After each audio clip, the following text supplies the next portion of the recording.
All right. Good afternoon, ladies and gentlemen. This is another edition of the Mystic Men podcast. We are back after a 8 month hiatus. We felt compelled to do a show, me and Joe, that is, after everything that's been going on with McGregor Inc., with McGregor Promotions, with the Mac Life, with the Mac Daddy. So this is a dark time. It's been a strange couple of weeks for the UFC brass, for Uncle Dana, and especially for our boy Conor McGregor. I mean, we named our cast after the Mystic Man himself. So, I mean, we kind of have to eat our crow and discuss the proceedings in this beautiful sport of mixed martial arts. Anyways, Joe, I'll ask you first. But before then, how you doing, my man? No, I'm good. I'm good, mate. I've just finished a good few hours on the mat. Oh, really? Feeling fresh. Ah, that's beautiful, mate. But I don't know what you want to start off with first. You want to kind of discuss UFC 223 and how that played out, or you just want to go straight into kind of the whole Conor situation and the fallout from that? Let's not talk about. Yeah, just go straight into it. Yeah. All right, brother. Well, take over, my friend. Art of self-promotion. That simple, huh? Straight to the bone. I don't know. Since the promotion for the Mayweather fight began, it's like you've seen a whole new side of him, which is the unhinged. Will literally do anything now. It's like he's almost. Yeah. We saw flickers of this persona when he was promoting when he was on his featherweight title run and the Alvarez and Diaz fights. You saw flickers of the sort of alter ego he's portraying now. But it's like that's exactly. I think this is exactly what it is. He's sort of. I can't imagine when he goes home to his wife and kid and is sitting around the table having dinner with them that he's acting like that. It is a massive drug-fueled. Yeah. I don't know if it's drug-fueled, but like I think it is. I mean, as somebody who's practiced with the coke myself every now and then, I trust me, brother. I understand how you feel when you're on that stuff, and I mean, you know me, I'm a complete weirdo. Did you feel like you could storm the Barclays Center? Yes. Well, I don't know about that, my friend, but I do have nights where I was in Vegas or in New York on the white stuff, like at 4 a.m, and I would just want to just rampage just apartments and just throw a fit. So I can kind of attest to that a little bit myself. But I think he's been on coke for quite a while. I mean, there were stories about him just like causing like riots and fights in Scotland, obviously with the Dublin situation with the Irish mafia. The Bellator situation, you know, storming in the ring like a fucking moron, causing a ruckus that way. It's just, I don't know what it is, man. Like, I've even had conversations with Kimo that it might be CTE. I know CTE is something that's really hard to really pinpoint as to a reason of certain behavior stigmas, but I just think he's so unhinged, like you mentioned. There has to be something behind it, and it's concerning. And then for me, like, this situation was like the complete kind of climax of everything that's taken place, just because of the impact it might have on his actual fighting schedule. Well, I think you got to look why he's doing it, and he's not doing it because Artem Lobov, the GOAT, was insulted. I mean, yeah, Mr. T-Rex arms. No, that's not why he's doing it. He's not flying over to New York because his mate said something to his other mate. I gotta give Khabib props for that, though, man. The way he just bitch slapped Artem in front of the 20 Dagestani was fucking hilarious. No, what? He's obviously doing it because he's been around Mayweather long enough to realise that combat sports is half fighting and half self-promotion. At least it is nowadays. Yeah, I'd say even more so. Even more so the self-promotion. Yeah. If you look at it and you think, right, McGregor coming out of this weekend, has his stock risen financially? And yes, it has. I mean, you're telling me that now he can come to the negotiating table and he's going to demand less after this weekend. His name is just... It's on everyone's lips. I was in Dublin over the weekend Yeah. Everyone's talking about him. And the thing is, what he's doing now is he's getting to that Mayweather level of notoriety where he's even splitting opinions. Like, I guess when he was coming up through the featherweight ranks, he was like hugely popular. I don't think, he had a few haters, but, it was overwhelmingly positive. And now you think about it and you're like, I don't know, it's like getting towards like maybe 50-50. Like, people who sort of are annoyed with him think he's like, money's gone to his head and he's just completely letting loose, and other guys think he's like, I don't know, the best thing since sliced bread. But if you think about it, he's probably going to make more money if people hate him more than if people love him. And I think he's probably realised it.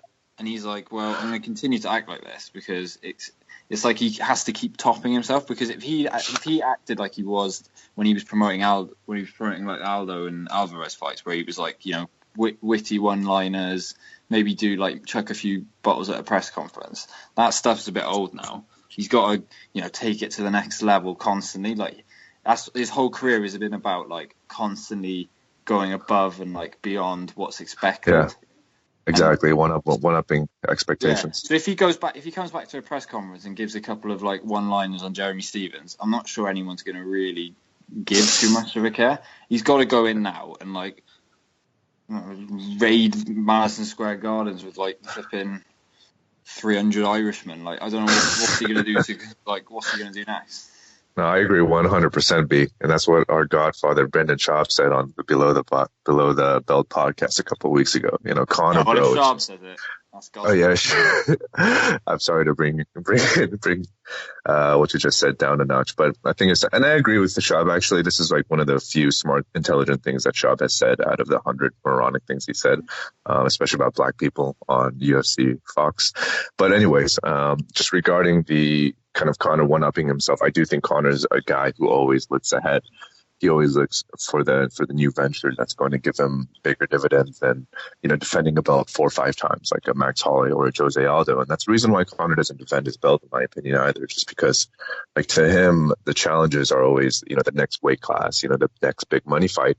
And I think he's built that with this Khabib situation. I think Khabib showed flaws on Saturday, which we'll discuss a little bit later, but just the kind of the name value of Khabib, I think, has risen just a little bit with this situation. And if they can get a fight between those two, I wouldn't be surprised one bit if that fight is 2 million pay-per-view buys, just with everything that's taken place the past couple of weeks, and just the allure of that matchup in and of itself. I think, and I don't want to sound a bit too much like our boy LT, but Conor's like realised. Wait! You got to give the casual fans a description of who this LT person is, because we know him by LT, but other people may not. Well, LT is the preeminent sports journalist of our generation. Uh-huh. Oh, I don't think I need to say any more than that, really. If you don't know who it is from that, that's fair. Fair play. I think it has. No, well, there we are. Without sounding too much like our boy LT, I think Conor's taking a look at it and thinks, what conditions do I need to establish for that Khabib fight to pay me what I want it to? Now, he said Khabib's not going to do it.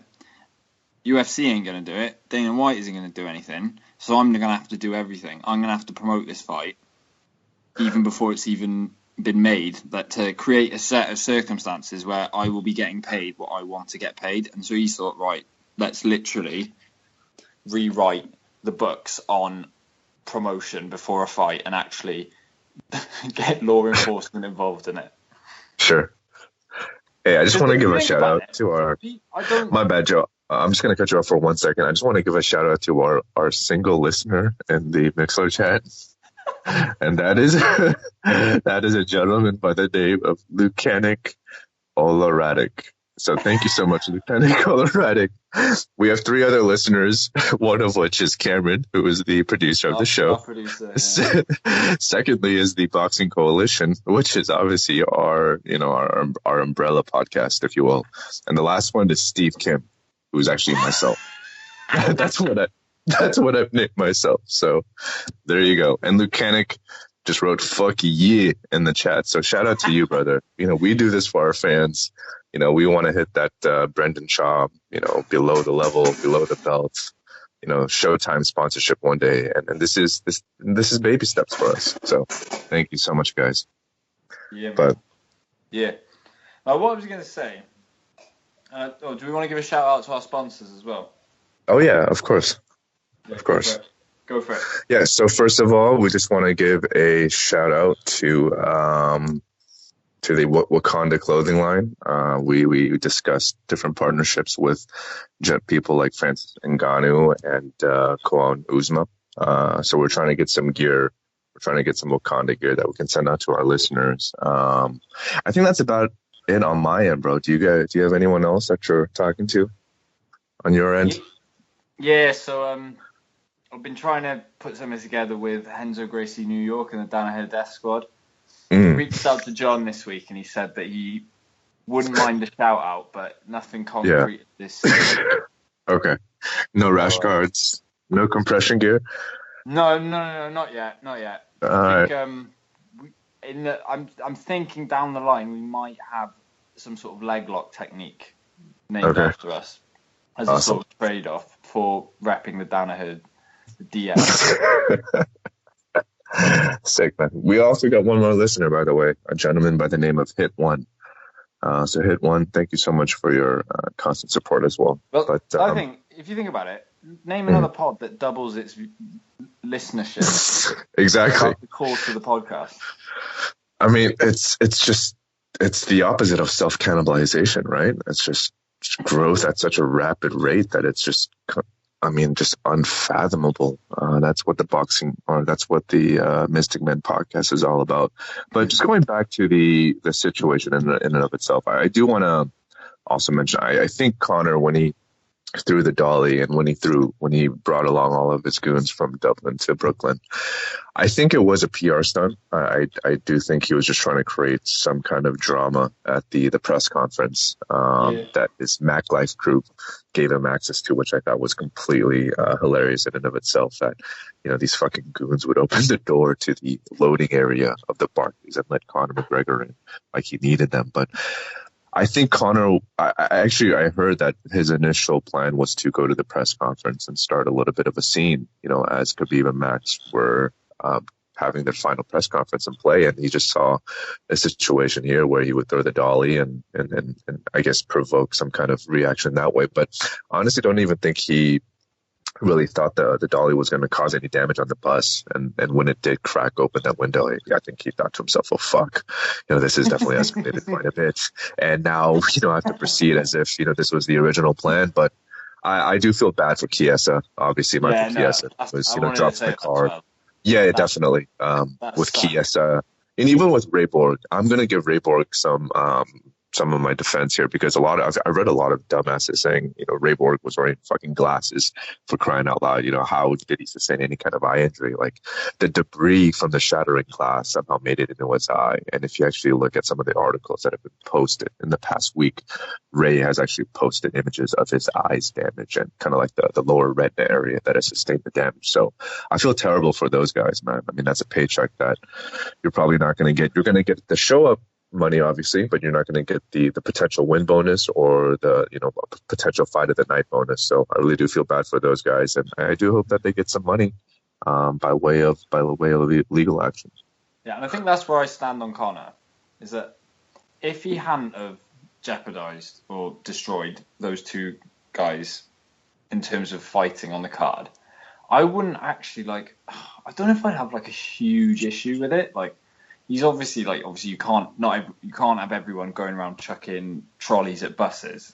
That would just be ridiculous. But as long as he doesn't actually jeopardize other people's careers in terms of physically injuring them with what he does, then I haven't really got too much of a problem with some of his storming the Barclays. If he'd have just stormed the Barclays Centre, run around the press conference with his mates, I don't think I'd have much of a problem with it.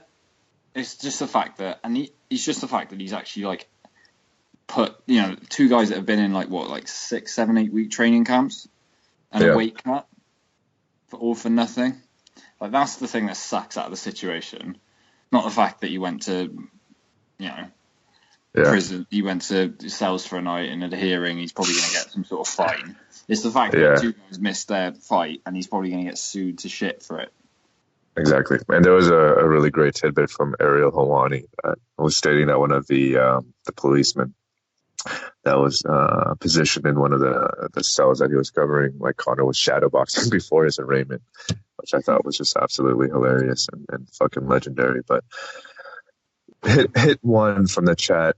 I want to ask you, Joe, if that was Adrian Broner, would you have felt the same way? Oh, no boxing. No boxing. Yeah, I'm sorry, hit one. We can't answer that question just because of our exclusive contract with the UFC. But and the Rose, I do want to bring up Rose as well. I think Rose, to me, like, we'll talk about Rose in a bit with UFC 223. I love Rose. I think she's gone through some pretty terrible things growing up as a child. Like, I've heard stories about her being molested and whatnot. And I heard that she sustained a lot of mental damage from this fight, and she was pretty close to not fighting at all, actually. And I just want to give her props for obviously coming through in the clutch like that, because her fight with Joanna was by far fight of the night, in my opinion. But just regarding the Conor situation, I really don't have much else to say. I think Conor's visa situation will be fine. I've heard that the one felony that he is being currently charged with might get dropped down to a misdemeanor if he can settle out of court, take the necessary precautions in terms of anger management and whatnot. So I'm just curious to see how things proceed, man. Like, Dana was talking about doing a new contract with Conor for the Khabib fight, and I don't know if this still holds true. Like, do you think this whole situation has any kind of impact on how they negotiate moving forward? No way. This will get brushed. You could see it was happening towards the end of the whole weekend, where Dana sort of just was like, "Oh, it's not the worst thing in the world." Sure. On the night, he was like, "Oh, he's going to jail. He's sick. He's giving it the big one." And then by the end of the weekend, he's like, "Oh, well, it'll be fine." What I want to say as well is that I don't get all the people, and I think they're just trolling a lot of them, where they say, like, "Oh, he's scared of Khabib. He's doing anything not to fight him." Let's not forget, this was the guy when he beat Aldo at featherweight, and we were all looking like, "Oh, who's he going to defend against?" He just popped his hand up, literally, and just went, "Yeah, I'll have RDA now." Yes. And that's when RDA was a killer. Like, I know he's got up to welterweight and he's done pretty well up there, but like at that time, he was an absolute monster at lightweight, and he wasn't like boxing where you think, "Oh, I'd like the fight." Nah, they had it signed, sealed, delivered, press conference, posters, everything, and RDA pulled out. Yeah, that's a fantastic point. I'm actually really glad that you brought that up, because I actually had a discussion with a friend of mine just about comparing Khabib to RDA at their primes. And yes, I know Khabib absolutely ragdoll RDA for a good 50 minutes at that time, but RDA, the way that he fucked Pettis up, I don't think I ever remember a championship fight where the opponent fucked up the champion on that level. Like, RDA was absolutely incredible at that time. He was huge as well. This is the thing. He was fucking huge. He was fighting at 55. He's a big 170 pounder, right? And for Conor just to completely just wipe out Aldo in 13 seconds to go from the number 1 pound for pound guy to the number 2 pound for pound guy potentially at that time in back-to-back fights, moving up a weight class, is fucking ballsy as hell, to say the least. Yeah, he's not scared, man. He just wants to get paid properly. Yeah. I hear you. But I do think Conor is also a very, very calculated individual, where he does understand certain risks that he's going to take. It's almost like when he was coming up. It's almost like when he was coming up, he was like, "Nah, every fight I'm all in. And now he's like earned the right to be a little bit more cautious. Sure. And actually play the field a bit more. So let's talk about that. Let's talk about UFC 223. Let's talk about Khabib a bit, because I'm a little bit confused. I'm a little bit conflicted as to how I should assess this fight, because I do think Khabib is another one of those guys that likes to kind of prove people wrong when he's in the ring. And for me, he kind of played with Al for the first couple of rounds. And with rounds 3 and 4, he decided, I want to show people that I can stand up, even though I fucking can, because his stand-up is fucking terrible. I mean, he does have a decent jab, but if you think he can get in there with a guy like Conor and have to go through his stand-up for 5 rounds, like, you got to be fucking retarded.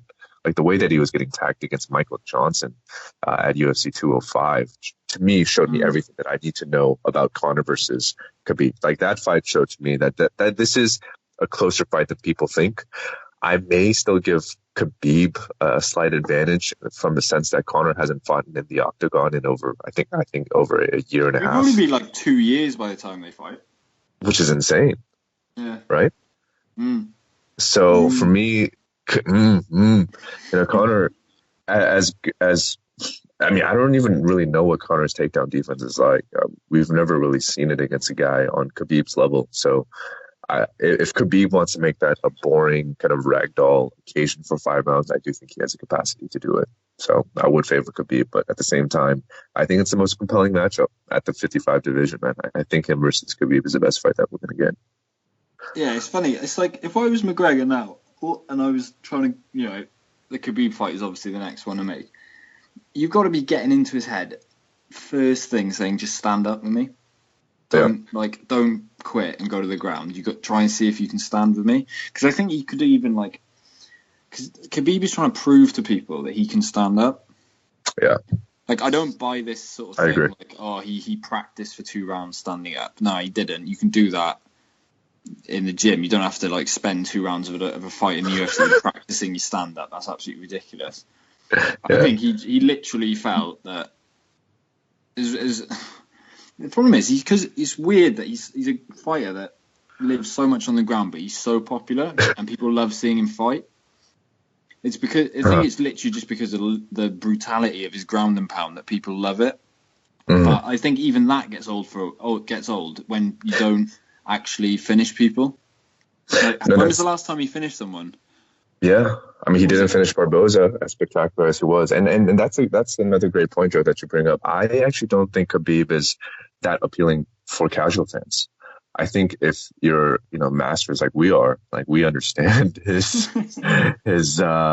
abilities, just his top control game to me is unbelievable. Like I love watching him just pin down guys, like top level guys, just keep them at that one position for 5 minutes. But I agree with you criticizing him for his inability to finish fights off, because essentially that's what casual fans want to see. But I don't know, man. Like for me, if Khabib can get Conor down, can take him down once or twice in the first 2 rounds of that fight, I would have to favor him just because of Conor's lack of cardio in the later rounds. I think Khabib's chin's underrated as well.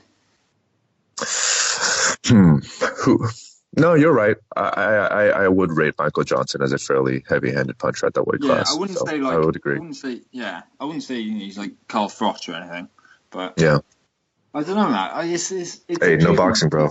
No boxing. Sorry, bro. Oh, yeah, no problem. I don't know, mate. It's so intriguing, those 3 fights, like Ferguson, Khabib, Conor. You can make any one of them, and it would be the fight of 2018, even again, or 2019 or whatever. It's like. Mm-hmm. But you can make an argument for any one of those beating the other one. Sure. I think for me, it's I don't know, Khabib is so one-dimensional, but his one dimension is amazing. Exactly. But you think, is Ferguson slightly better for Khabib than McGregor because of Ferguson's ground game, especially from bottom, is so creative? Exactly. Yeah. Oh, man, it's just... and then you know what it is, Joe? Like for me, I think Conor is the hardest matchup for Khabib. However, if they fought, let's say 10 times, I could totally see Khabib ragdolling Conor within the first 5 minutes of that fight, 6 out of the 10 times. But on those other 4 occasions, I could also see Conor knocking out Khabib in the first 2 rounds of that fight. Whereas maybe Tony versus Khabib is just a 5-round slugfest, but Khabib gets the better of him, 7, 8 out of those 10 times. So. No, it's a really fascinating matchup, which is the reason why the whole fallout of UFC 223 was so heartbreaking. I remember we were in our chat, and then I told you guys, Tony pulled out on April 1st of all days. That's just diabolical. This is a fight. This is 4 times now this fight got scheduled, and 4 times, two of each have pulled out. Do you think on two perspectives? It has to, bro. I think after the 3rd time, I was like, no, this is enough. But if you've invested already 4 fucking times, if you've invested so much already, it almost puts you in a position where you have to make the fight now because you've already invested so much into it. But I do think the only way that you make this fight moving forward is either A, it's on the undercard, so it's not the main event, or B, you make it kind of like a round robin 55 type of card where you have four really top level 55 pounders all in the same card. And if either one of them pulls out, they'll still have a replacement fight.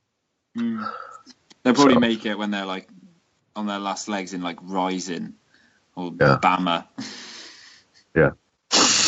There we go. Rising or Bama. Anyways, let's answer some questions. We actually have 4 people in our chat, amazingly. And hit one is just killing it with the questions, bro. First of all, this is a legitimate question. Hit one just asked me 2 minutes ago. Lim, what do you say to the rumors you are replacing Gabe Montoya on TNR? I don't know what TNR is. Oh, the next round, right? With Steve Kim, with my uncle Steve Kim, who I see every day at the wild card, fucking hitting the heavy bag like a retard, but that's a different story. But no, hit one, I am not going to be on the next round. I'm actually going to law school in August to follow my brother Joe's dreams, and we're going to start our own law venture in a couple of years, representing fighters and creating, Mac Daddy Management or something along those lines. The hit one also asked, is Khabib versus Conor the biggest fight in UFC history? No. Yeah, I mean by pay-per-view buys. Do you think it has a chance? What's the record? Is it McGregor Aldo or is it? What is the record? That's a great question. I'll look that up, Joe. Is it still the Bell Center in GSP Diaz? No, I'll look it up right now, my friend. I'm not quite sure. I know Eddie versus Conor at 205 did around 1.5 billion. Oh, billion, 1.5 million. I don't know. Did anything? Diaz McGregor 2, isn't it? Really? 1.6? 1.6, yeah. Oh, interesting. Yeah, I mean, it has a chance. Carwin doing 1.1 back in the day. And that's another thing I do want to talk about, the business side of the UFC. I am curious about that. But just going back to, can it break it? Sure. No, I still think Diaz McGregor 2. And I still think Diaz Aldo 1. Like, the anticipation for that fight was insane. Like, for which one? Aldo? Yeah, McGregor Aldo, sorry. I remember that being literally like the first super fight that I watched when I started watching UFC. Yeah. Like, that was fever pitch, I remember. Diaz McGregor 2 obviously was huge. Like, I don't know, man. I don't know how far Khabib goes with the casual. Like, I still You know what it is, though, Joe? Can I just offer a devil's advocate position? Yeah, go on. Do you think that after the Mayweather fallout and just people knowing McGregor a lot more than they did previously? Because I agree. I think the sentiment leading up to the Aldo fight was the general excitement within the hardcores and just the people who know or who casually follow the UFC was at a fever pitch.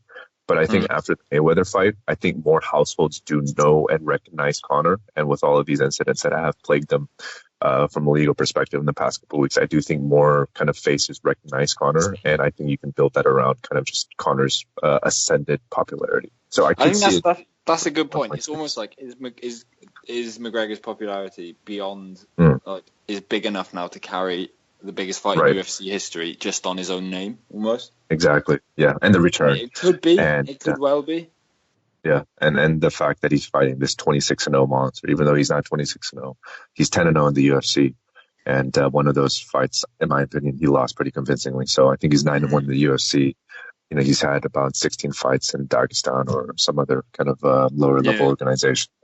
You can still sell it that way. So I do think so. Yeah, I mean, you can have this fight in let's say MSG of next year, and I could see it doing like 1.6, 1.7. Anyway, let's talk about real warriors that are fighting. Yeah. All right. I literally fucking love Rose Namajunas. I'm not gonna lie, she could be my favorite fighter right now. Really? Yeah. I love Rose, man. She's so genuine. You know, I love Rose. No, she's amazing, dude. She is such an amazing human being. Yeah, like what she's gone through. She's so genuine. She doesn't try like trash talking. She's just like, but she's so like, man, when she like speaks to her opponents, man, it's like she's staring through their soul. Yeah.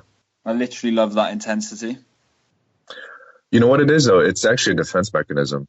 Like, she was on the Rogan podcast and she said pretty much that, like, she's so nervous and she's so scared that she's that's the only way that she can actually combat those emotions and feelings. Mm. Man, she's But going through that. she's such a I really like enjoying her. I really enjoy her striking though. Yeah, Like I just think it's so crisp, so timed. Like that left hook is absolute dynamite.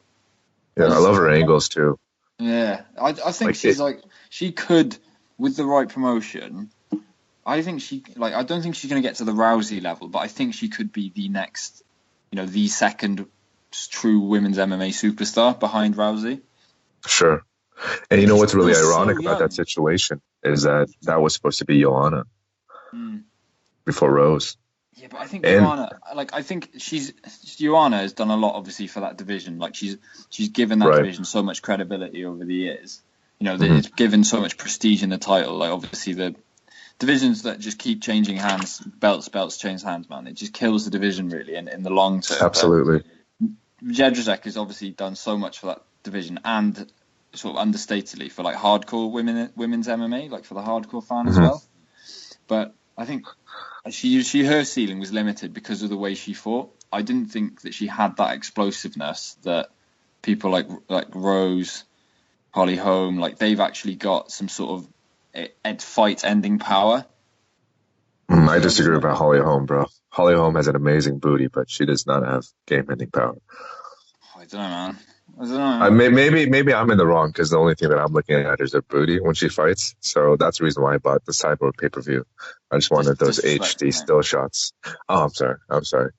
But anyways, just going back to Rose versus Joanna. Now, I agree with the whole sustenance of a champion, and that really kind of putting a division in the forefront. Like to me, UFC 223 was kind of saved by Rose versus JJ, and the fact that that fight was still there, because to me that was the fight that I was looking forward to ever since the first fight when Rose completely sparked her the fuck out in I think 2 to 3 minutes. But I think what fascinates me about the women's division, and I used to give very little credence to the women's division, is the fact that you can actually see the evolution and the fighters improving on a kind of fight-to-fight basis much more clearly than you can do in the men's. Just because the men are so much more talented, right, from a physical standpoint. So with the women, you can actually see certain progression being made. I think as well, it's like at the time in their career that they enter the UFC. If you think about the guys, like they've usually come up through like a regional promotion, and then like one of the supplement promotions to the UFC, like one Bellator, Bama, one of the like sort of the national sort of promotions. So by the time they're in the UFC, like a lot of them probably are like 13, 14 and 0. Yeah. Or they've had about 13, 14, 15 fights, so they've sort of developed as a fighter, and they might have had amateur fights before that. The women, like they're really only going through like Invicta. And by the time they hit the UFC, they're only on like their 5th or 6th fight, and they've only had like a couple of amateur fights. So they really just look at Rose. Rose fought Tisha Torres like 2 to 3 years ago, and she looked like shit. Yeah, I know. And you look at Rose now. I love, like, Rose is so good, man. Like, her angles to me are so beautiful. And that's the first thing I noticed when she fought Joanna in the first fight, was that she would just throw angles at Joanna's traditional kickboxing Muay Thai style that just gave her so many issues. And that's the reason why she was able to land a lead left hook, is because she threw angles at her that she just wasn't ready for. Yeah. And that's so beautiful to me to watch, just because I'm such a huge fan of Rose, and I fucking hate Joanna. Like, I respect the hell out of Joanna, and like you mentioned, I got to give her props as a pioneer for that weight division, but I cannot stand people who cannot carry themselves, especially when they lose. And her behavior after that fight was fucking ridiculous, and it's still kind of ridiculous now. Like, she's handled it much better, but she still thinks she won the goddamn fight, and it was a close fight, but to me, Rose clearly won 3 rounds, and that takedown in the last round, just solidified it for me. That was the most impressive thing, was the fact that, like, yeah, she won the first 2. I mean, it was all up for grabs, that, and I think the amount of fights, like, I think you could count on, like, one hand the amount of championship fights where the champion has lost the first 2, has won the first 2, lost the next 2, and then has come back to win the fifth. The last one I can remember was McGregor Diaz 2. Yeah. Where the guy, the champion, has literally come out in that last round and won his belt back almost. Mm-hmm. Like that's what I appreciate, is when you got like there would have been nothing left in her tank at the end of that 4th round, but she just found something there, and that's just So I mean, champion. Yeah, What's the I love bar? it. She's a I good love it. champion. A very good champion. Why are you here, dude? What the fuck? Me and Joe are having something really nice. We're both young millennials, young bucks just trying to strive in this game. And we have this old fart, this old cuck, this Jeff Wagoner just pop in out of He nowhere. is Wags. Hey, what the fuck, bro? Wags. What's up, Wags? I am the Wags of this MMA beat. I'll tell you that. You Which is know great. what it is, Joe? Hold up. I love you, Kimo, and I'll let you jump in a little bit. But I knew he was gonna pop in. I knew it.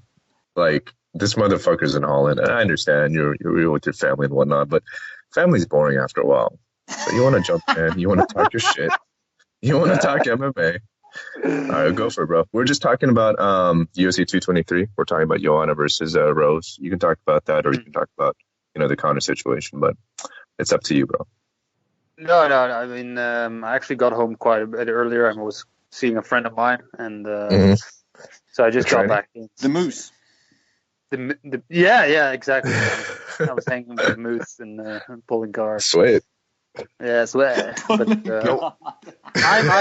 I'm not here to really talk about UFC. I want to talk about this self cannibalization of the sport. That's what I'm really interested in. But I guess we'll get to that later, right? Yeah, we definitely will. The state of the sport, but yeah, Joanna and Rose was a good fight, man. I was Was very it? much impressed with it. It was a good fight, man. No, but I was man. You know me. I have a leg kick fetish, right? So when Joanna started pasting her on that fucking lead leg of hers, that's how you beat a boxing style. But she kind of got away from it at one point in I think the fourth round or something like that, and then Rose again had a late rally where she closed strong and won the fight. Hey, Kimo, let me just share with you some data analytics on our Mixer page. We currently have 7 listeners, two of which are Cam, and one is myself. We have 0 hearts. Oh, you're in there too. Yeah. Okay. Hey, come on, guys! If you're listening to our show, you gotta give us some hearts, bro. Like, we have 0 hearts. That's ridiculous. But anyways, and head over to the Mystic Man Patreon and subscribe. Yeah, somebody named Cam UK just hearted the show. So the fact that he's actually listening is even sadder. He doesn't know what the fuck we're talking about. That's the amazing thing. That's why we love him. Cam just wants to hear our soothing voices. That's what he wants. Yeah, so thank you, Cam. Thank you for listening. The leg kicks. Did you think was that one of the best women's fights you've ever seen, Kimo? No, I don't think it was one of the best ones. It was a really technical, action-packed fight. That's what I liked about it. There was a lot of different sides of striking being displayed. But in terms of striking in general for women, I think they're both on a very high level. Unfortunately, most women in the UFC kind of just go wild, flailing a bit, and they actually, man, they're very crisp. And Rose, I gotta give her credit. Her boxing is fucking on point. I don't know how it developed so quickly all of a sudden. Yeah, it's really a very fast development. Maybe it's those tennis balls that she was catching. I was just gonna say, God damn it, you just stole my joke. Yeah, the tennis balls, dude. Dude, Pat Barry has a good arm, bro. Fucking I would have thrown that shit everywhere, like just all over the place. That was a great. Pat Barry is actually a great kickboxer. Oh yeah, I know. So, Pat Barry's a fucking beast. Yeah. I don't know where them hands come from though. That's it's very impressive. What were you gonna say, Joe? It's a great drill. Yeah. Is it? I might have to try it out myself. Well, Joe Rogan thinks so. Well, or you can do what AJ does, right? And stick a tennis ball on your forehead with a rope on it, and then start tapping it. Yeah, it's not a great technique. Well, so you weren't here earlier, man. No boxing. Yeah, no boxing, bro. Sorry. No, we don't talk about the boxing. We talk about the jiu-jitsu. The jiu-jitsu. And what do you think about your boy Raging Elf? Oh man, I thought his striking was disappointing, but I kind of give him a little bit of a pass because of the, there's this always threat of a takedown with Khabib, and you really, really have to, you can't really get creative because you always feel like one mistake and you're going to be on your back getting, a bunch of lunch boxes being smashed into your face. So it's a tough, man. It's really, Khabib is not an easy style, but I was very surprised that Khabib was just kind of just out jabbing him like in the later rounds. Yeah. That kind of surprised me a bit. And then that's the point where I expected Al to, get a little bit creative, but all he was doing is just staying really low and throwing a looping right hand. It wasn't a lot of creativity involved. So that's the point where I was a little bit sad. But overall, I'm happy he went the full 5 rounds. Hold I'm on. very happy. Okay, I'm just going to go back. I need to clean my gi. Hold on. Okay. Yeah, no worries, bro. Do what you got to do, man. What? Anyways, he calls it cleaning his gi, but we all know what he's doing. But anyways, Kimo, did the Khabib fight, did the performance, did it change your mind at all in terms of potential matchup between Tony NXT Ferguson or Conor the Mystic Mac McGregor? I think overall we saw the same Khabib, especially in the first few rounds. I think his choice, and I want to emphasize the word choice here, I think his choice to stand with Raging Al was a bit weird, but yeah. Again, I think that was more of a conscious choice of him as opposed to not being able to take him down. And I'm really glad you brought that up. I'm really glad because me and Joe, I think, had a little bit of a differing opinion. I thought he did make a conscious effort to stand with Al, even though he could have taken him down. Yeah. No, he did. I mean, he was on the back foot. It's not like he was trying to get a takedown, failed, and then stood with him. Sure. He was honestly just like kind of pedaling backwards and just shooting out jabs low, like with his hands down. Like it's very strange, but I do believe, and his coach has said after the fight as well, like if we fight somebody like McGregor, we ain't gonna fuck around. We're gonna tell him to shoot for a takedown every single goddamn minute of the whole fight. So yeah, I don't think he suddenly failed to get takedowns and stood to strike with him. No, and my opinion on Khabib has not changed. I don't get the idea of why some people were criticizing him. Like maybe it wasn't a fantastic performance in the last couple of rounds, but it hasn't changed my thoughts on what he has as a capability. Like I still think he's extremely fucking dangerous, and absolutely. It has not changed my mind on the Tony Khabib fight, if it ever fucking happens. Exactly. And what about the McGregor fight? I still think the same. I still think that McGregor has a shot, and because Khabib does have his chin straight up in the air, and I think McGregor would be calm enough to pick off a few shots, and he could end it like that. But eventually, I do think the takedown will come, and that's going to be a problem, right? So yeah, absolutely. I think if that ever takes place, I think it will be a very, very tense first minute of the fight where basically the fight gets decided there. Either it's an early KO or it's going to be elbows and punches raining down on McGregor until Right. That's me and Joe echo the same sentiments. To me, that fight, if it lasts after 10 minutes, it's Khabib's fight. I don't think it's even 10 minutes. I think it's like they're right. Like that's maybe 5, maybe 7. Because like you mentioned, that tension. I think that tension really gets at Conor. Like I think he just that nervous energy that builds up within his frame is just not good for him at all. So no, he'll gas for sure. Because his back muscles are just so big, bro. Did you see him walking out of the courtroom in that blue button-up shirt? Like his back muscles are still so big. Dude, he's in shape. He's always in shape. He's in fucking shape, bro. I was really surprised. I mean, it's maybe the coke. I mean, coke is a weight loss burner. I'm 99% sure he's on coke. By the way, like 99%. I could see him. I could see him like do a few lines in his mansion and then just go to the gym and start doing spin kicks while he's fucking high. Bro, Ariel Helwani, I already told Joe the story, but Ariel tweeted out that before his arraignment, Conor was shadowboxing. Yeah, really? I saw that. Yeah, it's fucking amazing, dude. He's probably legend, so confident. He's probably so confident he's not going to get shit from it, so he's already thinking like. Yeah, supposedly a lot of the cell guards were like talking to him and cheering him on and shit. So he's a fucking legend, man. Fucking legend, I tell you. I don't know, man. Yeah. I still think it's dumb what he did, but yeah. Oh yeah. We'll let you burn on that real quick, but let's just get through the 223 card. Do you Sure. guys have any opinions on Zabit? Magomed Sharipov? I don't know, man. Yeah. I'm getting that Lando Venata vibe. The full Mark Henry. The Mark Henry protege. I think Zabid was his name, right? Mm-hmm. He kind of looks like think- you, by the way. He, Tall, lanky, fucking hairy as fuck. Fuck. I think he's I don't know, man. I think he's a very talented guy, and this is his second pro fight. Like, that's fucking crazy. Bro, he broke his hand while he was warming up. I like his are you for real? Yeah, he broke his right hand while he was warming up.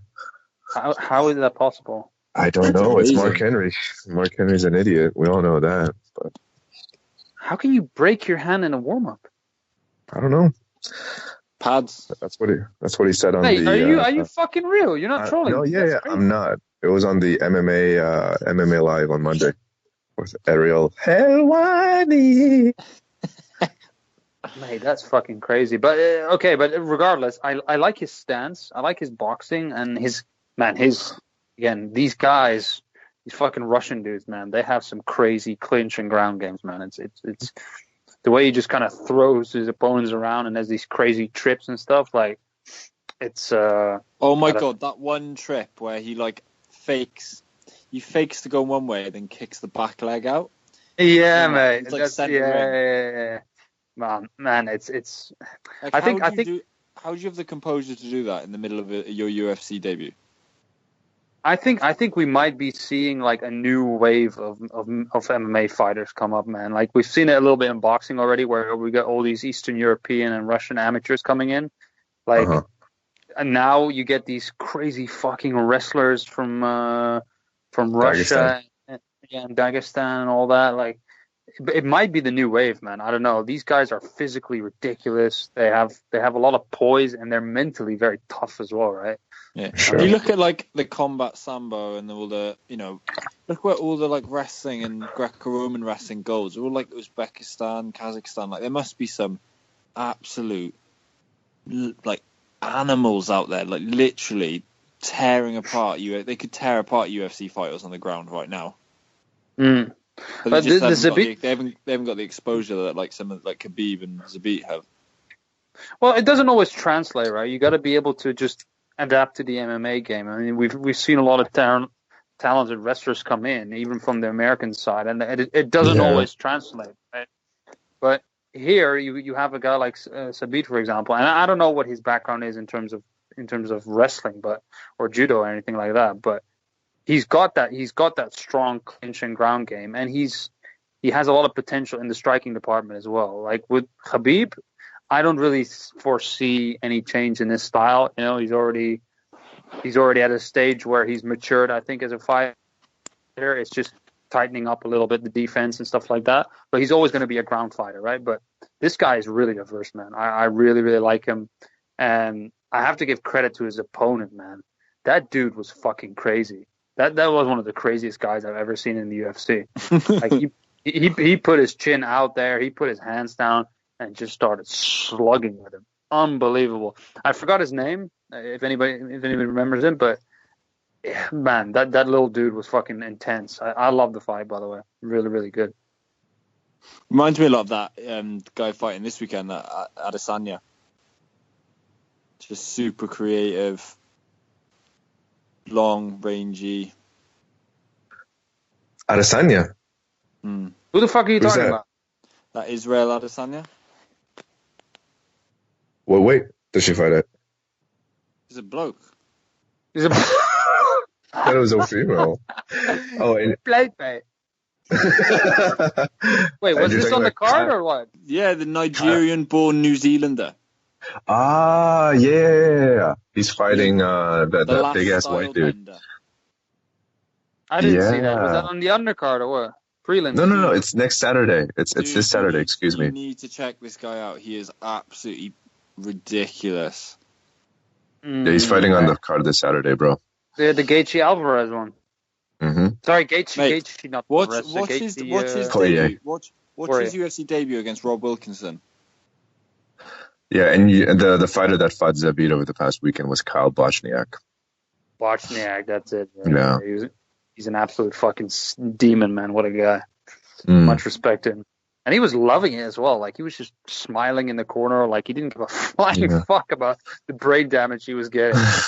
Kind of reminded me of Gaethje. I'll just go down this card. If you guys have any interest in any of the other fights, let me know. We got Joe Lozon getting his ass whooped by Chris Guchmacher. I think he should finish. Sad to see. Yeah, I was really sad to see Joe. Done. And what Carolina versus Felice Little Penis Herrig. Yeah, decent fight, but I'm happy Carolina won. Actually, I was rooting for her. Man. She's so cute, man. Yeah, she's so adorable. That YouTube comment that I sent to you, that's exactly how I feel about when I see Carolina fight or have interviews. I just want to hug her and tell her things that make her smile. But she's such a gangster as well. Like, she was like, where Ariel asked her if she was scared of the bus attack. She's like, no, I'm from Poland. Awesome. I reckon they can make this Edrzak fight again. Yeah. That's actually pretty good, bro. You should hit up Sean Shelby about that, bro. Ask him what he thinks. Yeah, but the rest of this card was shit, man. I mean, Beck Rawlings versus Ashley Evans Smith. Like, come on, bro. Why are you having these bum fights right now? No, that was fucking pure AIDS. Yeah, pure AIDS, right? So, you want to talk about McGregor next, Kimo, or do you want to save that till the end? It's up to you, buddy. I don't really need to talk that much about it. Okay. Go for it. All I can say is, like, I think the event stands for itself, and I think you guys covered it. I hope he gets off lightly and we see him back in the octagon again soon. One thing I did do when I was on the plane flying to Netherlands is I watched that Notorious documentary again. And which one? The new one. Oh, yeah, I know. The movie one. It's called Notorious, right? Yeah, I've seen it many times. Yeah, it's by the way, it's a fucking fantastic documentary. Dude, my favorite scene. Have you seen it, Joe? Yeah, I watched it live when it came out in the UK and watched. Oh, you did.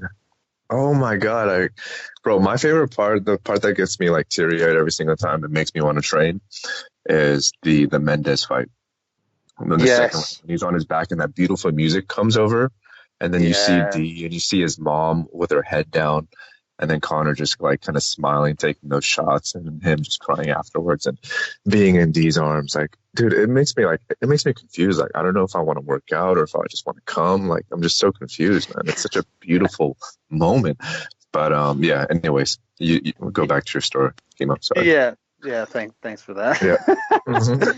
But I'm saying, like, I sometimes forget in all the noise that is always surrounding McGregor, I sometimes forget just how fucking legendary, honestly, this guy really is. Like, what he's accomplished in the sport, and when you watch this documentary as well, you basically get a raw version of him in all his belief. Yeah, and that's one thing that I took away from this documentary is he has the most insane confidence I've probably ever seen in any person. Like, the way that he just, when he was coming up, and you mentioned the Mendes fight, for example, like when they break the news to him, he's obviously upset, but he says it and he means it. He's like, I'll fucking fight anybody. And Dana sits there as well, just glaring at him like, this guy is something else. Like, he doesn't fucking care who he fights. And he'll take, especially with that knee injury. Yeah, man, that's crazy. Like, a very pronounced knee injury. Oh my god! And he's just like, fuck it, we're gonna fight through this. Like, who does that? And who does that? Of all the greats that we've seen, like John Jones refused to fight Chael Sonnen for fuck's sake on short notice. You know, like McGregor is an absolute unique fucking fighter, and but that's why this whole situation makes me so depressed, bro. Yeah, that's what I was getting to, right? Because I realized again, missing that, how much I fucking miss him, man. Like, but I really, you know what it is, though, my man. It's McGregor not necessarily these events; it's the Mayweather fight to me. Yeah. It's the Mayweather fight sucked all the momentum out of it. Like, he was on the highest of highs. Like, he just beat Alvarez. He was the first UFC champion holding 2 belts at the same time. He had all this fucking opened up, and there were so many amazing opponents for him to fight. He really just, he shot it in the fucking stratosphere, you know what I mean? Like he was on a new level, and then he takes that fight and it becomes a complete circus, and he just gets beat up in a boxing match. And I don't know, it's just such an anticlimax for me for what happened for a guy who was so refreshing and so amazing in the sport of MMA. Like it really, really highlighted for me once again, and I'm with you, Lim, like how much it sucked when that whole fucking Mayweather shit started, and how he hasn't been in the cage for so long, man. Like I really need to see him back, man. And not just that though, but I think the long-term ramifications, like the self-cannibalization that we just alluded to. And I like I'm gonna be half trolling, but I'm gonna be half serious here as well. I think for me, when I saw the UFC 25th anniversary press conference and I saw the state of the current roster of the UFC, I was like, what the fuck is this? Like, are you serious? Colby Covington is the fucking face of a press conference right now that's supposed to highlight 25 years in the UFC, and a press conference that's supposed to highlight the best fighters in the UFC and the remaining fights of the schedule. Like, that's our current crop of fighters. Like, are you fucking serious? Like, you guys remember when fucking Connor's press conference? I think it was the first one where he was fighting, what was that little juice head turkey that he was fighting in Boston? Seaver. And you just saw the hype. You saw him. You saw Ronda. You saw John Jones, like the back and forth when he was, telling Cowboy, yeah, like the energy of that UFC year compared to what it is now. I think it is a lot of like the age of the super fights. People want the fucking money. They want these crazy fights. Khabib calling out GSP for fuck's sake after defeating Ali Kenta. It's like a walking hypocrisy. And I feel like the Mayweather fight was just like a climax of just where the sport is right now. And I could read you guys the past 9 pay-per-views since our last show in August. And I think you guys will be pretty dumbfounded as to how terrible these fucking pay-per-view cards have been. I'm sure because there's no real star driving the buys, right? McGregor was just on a completely different level, man. Like there's so many moments in that documentaries where I just get fucking goosebumps, like in his preparation, in his fucking belief, but also in his emotion after he wins. Like, man, the guy, I don't know, he just has a real. I sound so fucking gay now, but he has a real special place in my heart. Like he's giving us so many fucking amazing moments. Yeah, and. It's just think sad about our chat. Think about our group chat when we text each other on our WhatsApp. Like we maybe post like 20 messages a day. Like back when McGregor was at his peak, we would like send like 500 messages, a couple of dick pics every now and then. It was glorious. Go on. No, go on. No, I was just gonna say, like, and I also want to mention, like, the feeling that you have before a McGregor fight starts, like the entrance, and and when Goldie used to say, "Here we go," like, you cannot even fucking breathe. Your eyes are like glued to the Aldo fight. He's so loose in there.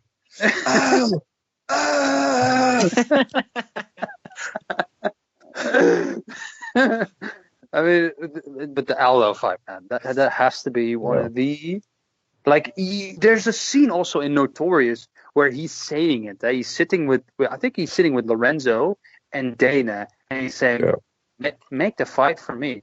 He will come forward and I will crack him. I will take a step back and crack him with a left hook. That's literally what he says in his living room. Bro, it's so crazy. He has an interview with Rob, the crazy dude with the punk rock hair, the interviewer, Robin Black. I feel like he will overextend. Exactly. And once he overextends, I will not be there. That's exactly what happened.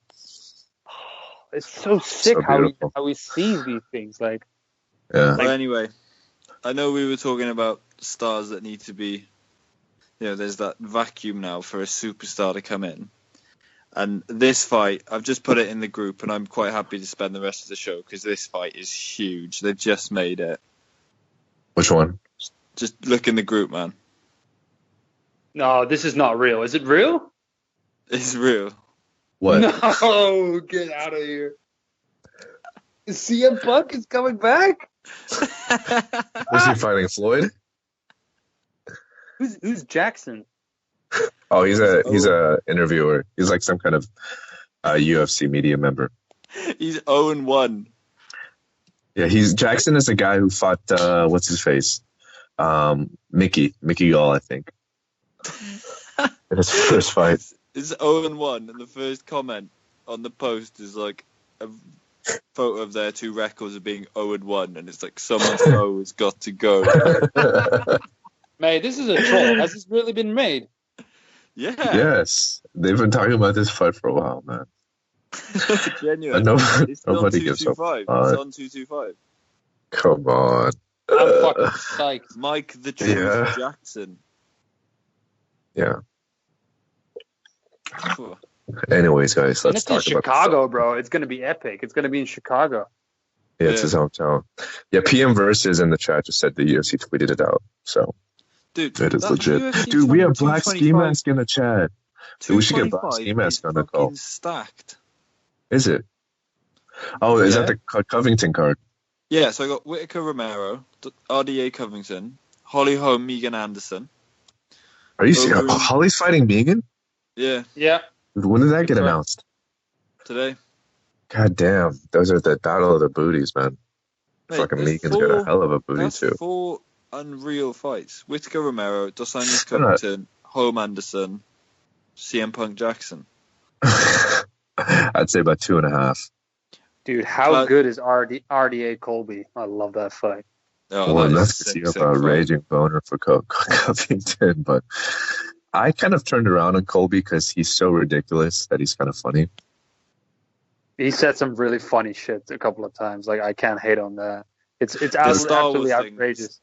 My favorite is when he was on the MMA Hour and he would always call Ariel, and you could see Ariel getting a little bit annoyed every time he pronounced his name correctly. Yeah, but my bad, Joe. What were you going to say, boss? I was going to say, I don't know what I was going to say because that is actually quite funny. I was going to say the Star Wars troll was probably the best. Oh, where he just spoiled the whole fucking movie for everybody on Twitter. Or how, like, he told Kamaru Usman, you're 30%, but 100% of people to sleep. That wasn't too bad, dude. My favorite was when he was talking shit to Rockwell Pennington because he said that his girl had, like, googly eyes for him, so that's why she liked him. Fucking A, dude. Yeah, he's a pure troll. But he's just not a very good fighter. That's why I think RDA is going to fucking kill him. Sure. RDA's stand-up is pretty fucking crisp, and I think it's going to be... I think it might be in for a rude awakening. Most definitely. I like RDA. He's very good. Very good. Very good. Yeah, bro. But, what are you talking about, man? What are you talking about, man? You talk one more thing man. Also want to mention is just the whole shit show of UFC 223. It was such a shit show that we haven't even talked about Max Holloway pulling out. Yeah, that was I don't know why he took that fight. Just how short-sighted everything was.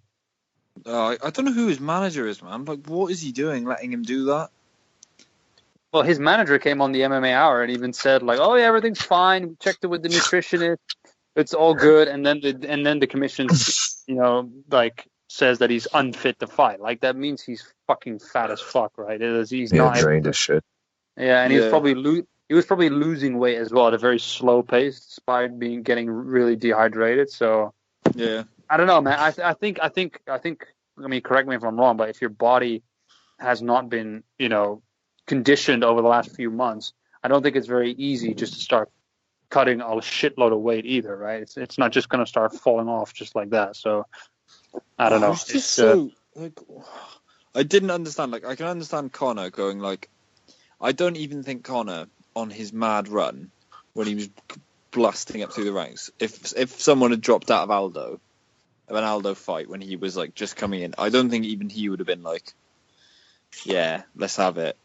Like but you have to be able. Conor wouldn't take it because you need to make the weight, right? The weight's a big part because Holloway came up from featherweight. for some reason, they were under the belief that they can make this lightweight limit, but he's a big guy, man. Even when you put Khabib and Holloway next to each other, like Holloway has a big frame. The dude cuts a lot of fucking weight, and he's not skinny either. Like he's actually pretty decently proportioned. Yeah, he looked pretty fucking buff, you know. Like I think he just really trims himself down just to make that featherweight limit. Yeah. Yeah. So I don't know. He walks around at like 178 pounds. That's from a LT interview that I watched. That's fucking crazy, man. Yeah. That's fucking crazy. But some fighters are just gifted with the ability of losing a lot of weight, and I do think Holloway has that frame. But even again, I just think it's so short-sighted on the UFC's part. Like, how agonizing is it to think that you go from Ferguson to Holloway to Al Iaquinta? And I'm not shitting on Al. It's just really poor kind of oversight, I think, on the UFC's part. It's desperation at that point, right? But hey, just to quickly touch on weight, another thing about that Notorious documentary is the real is the real good HD shots of McGregor when he's cutting weight. Yeah. Oh my god, I remember that. Fuck, man. When he's walking out of his mansion on like the weight cut morning, he literally that's chilling. Yeah. I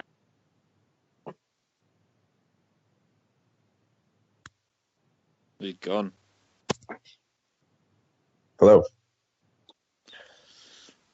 Yeah, well, I guess we lost that little bump, but the weight loss was chat anyway. Exactly. It was jaw dropping.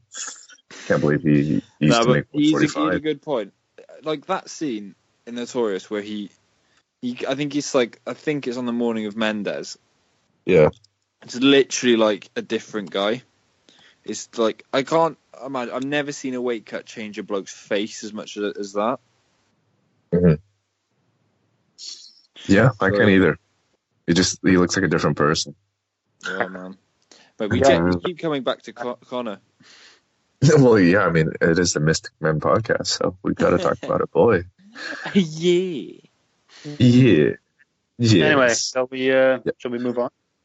Yeah, let's move on. I mean, we're gonna go back to Conor every 5 minutes, so we really can't move on from Conor all that much. But we're like Ariel with Ronda Rousey. We can just never let it go. So I don't know how you want to do this. Like I mentioned to Joe, I'm not gonna recapitulate all the fights that happened since our last show in October, or since August, since the John Jones fight. Because first of all, the cards just last show, it was in August. The cards just aren't very good. So I'll just go through it, I think, by the 25th anniversary press conference. So if there's any fights that you guys are really looking forward to, I'll start it off with Cody versus TJ, the rematch. I'm really glad that this fight came through. I think I have a little bit of a different opinion than you guys in terms of how much I guess, defend DJ in taking this fight. But at the same time, I don't want to see that fight just because I don't think Cody can make that, or TJ can make that fight healthy. So I'm super stoked that this rematch is taking place. I can just do nothing but fully agree with you, man. I mean, I hated that fight. I fucking hated TJ going down in weight. I thought it was delusional. I don't think it would be healthy for him. And I thought Demetrius Johnson is just a fucking bitch for not going up in weight. Like, honestly, you already fought at that weight. Like, you've cleaned out the goddamn division. Why don't you go and take a risk? I really, really am not impressed by it. It's not like he never fought at that weight before. And yeah, I just don't like it. I mean, do I really blame the guy? No, he's kind of looking out for himself, I guess. And maybe he's realistic and he knows he's going to get fucked up. But I just fucking hate the fact that TJ had to go down in order to face him. And this is the better fight anyway, man. The first fight was fucking amazing. It was unbelievable back and forth. Like, it was just an all-out shootout until somebody went down. Dude, it's like they're making that division what it is. Like, they are putting the bantamweight division on the map the same way that McGregor did with his featherweight. Sure. Like, it's the best rivalry. It's the best rivalry in the UFC outside of Jones Cormier. Yeah. And it's a legit rivalry as well. Yeah, it's not no fucking around. It's real. Bullshit. Like, they legit. It's still interesting. Oh man, I love it. I love that. I love everything about that fight. I love the fact that they hate each other. that there will be a finish in it. Like, I can't see it not going. The fact that Cody really was pretty much dominating him until he got caught. It's so intriguing that this makes the rematch so intriguing. It's not like TJ come in and just wiped the floor with him. Like, you might even say he got a little bit lucky. But, yeah, he definitely like landed the miracle shot. But I think it highlights a point that TJ is just more resilient than Cody. I think Cody has always had a reputation for being a little bit chilly. Well, I don't know if he's more technical. Well, I think just in hand placement, the way that Cody got clipped on that shot, his right hand was completely by his chest or by his waist, essentially. Yeah, he got a bit too cocky. He should have. But he's always like that, though. Yeah. I mean, against Dominic, right? He's one of those 5 guys whose temperaments just can't be controlled. That makes him great. Don't get me wrong, but I think he just kind of loses the game plan once he gets in there. The one thing that you do have to also mention, though, is that Team Alpha Male, they lost one of their senseis in Justin Buchholz. Like, how do you recover from that? That's the only thing I'm not looking forward to. Are you fucking serious? Yeah, Justin Buchholz has left the Team Alpha Male domain. Dude, the only thing I'm not looking forward to is the embedded where you have that fucking house party around Faber's house and they all have a big fry up. Like, bro, that's camaraderie, bro. Oh my god. That's why they were such a tight name, bro. It's No Shirt Nation, bro. Yeah, hashtag NSN, bro. No Shirt Nation. Faber is so cut. He's watching all his boys having the career that he should have had. Hey, my dude. No, fuck Faber, bro. That McGregor Faber tough was so much fun. Just Connor shit. You look like a 50-year-old grandpa with those fucking sandals. Yeah, but the thing is, Faber was always smiling because he actually liked Connor. Yeah, Connor's hilarious. Yeah, so I kind of fucked up, guys. Like, how much time do you guys have left? Because I was thinking, I thought this was going to be a really short show.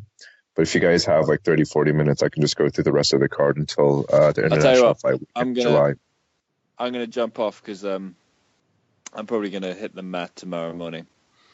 Okay, well then I'll just we'll make it kind of quick. Down. I'm a savage in there. Let me see. I'm looking. Any thoughts on this weekend's fight, guys? Poirier, Gaethje. Adesanya, man, check him out. Okay, I will do. Poirier, Gaethje, great fight. That's just pure violence, isn't it? Yeah, absolutely. Violence. I think still. What's the support on that's pretty good as well. Is it? It's thingy. It's Watterson. Watterson versus some girl. No. What's his face? Condit, isn't it? Yeah, but his opponent Matt Brown got an ACL injury. Oh yeah. So he's fighting Cowboy Oliveira. Yeah, but we don't have to go through too much. I like Watterson as well. I think she's decent. I don't. I think she's a bum. I think she's cute. She is cute. She's a MILF, but she's not very good at fighting. Hey, whoa. Her ground game is pretty decent. Hey, I'm Asian, so I can say that. Anyways. You like a fucking Asian lady?